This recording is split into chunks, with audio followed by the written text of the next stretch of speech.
October is Fire Prevention Month. As KELOLAND News intern Sydney Hoyer explains, Sioux Falls Fire Rescue is taking extra time to promote the importance of smoke detectors.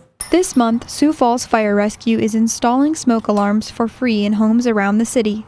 Fire Inspector Brandon Fye says they installed 1,000 smoke detectors in homes last year. We have a really cool program with Sioux Falls Fire Rescue. If you own your house, we will come out to your house for free and we'll put smoke alarms throughout your house. All you have to do is call the 211 Helpline Center.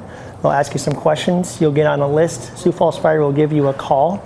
Next week, the 8th and 10th, we are doing a mass install throughout the city called the Sound the Alarm Project in conjunction with Fire Prevention Month. Fye says early detection of fires is key to getting out safely.